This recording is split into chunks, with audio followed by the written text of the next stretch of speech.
Welcome back to part 2 of the Behind the Mask series. Specifically, Crowned Eagle, or Jack Gallo. Last time we talked about the bird behind the man, and this time we will be speaking about the actual men behind the man, and the real-life figures that inspired him. And to start off, Bruce Lee. One of the most important people that is a huge inspiration to Jack, both in real life and in the comic world. He not only gave him the fighting style that he primarily uses, but a lot of morals and a sense of duty, because he practices not just regular Jeet Kune Do, but John Fan Jeet Kune Do, which focuses on the principles and what's really behind the art itself and what everything means.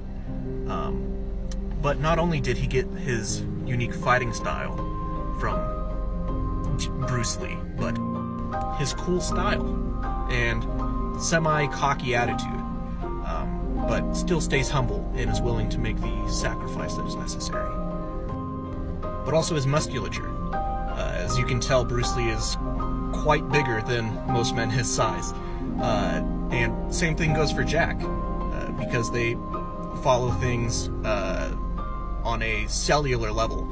They are able to produce much stronger attacks and lift things that they wouldn't normally be able to lift, because they know how to focus their energy and the muscles that they are using for said acts.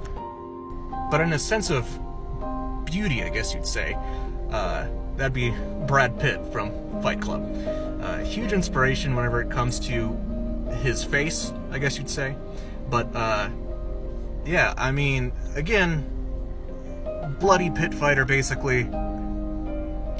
That's basically Jack.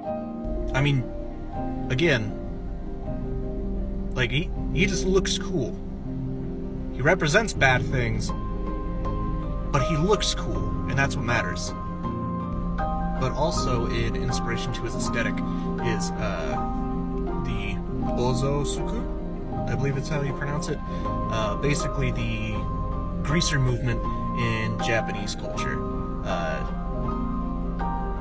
Mainly just the aesthetic. Everything else was take or miss.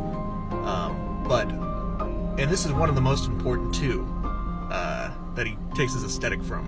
One is Elvis Presley, the King, of course. But most importantly, my granddad, who I got my aesthetic from.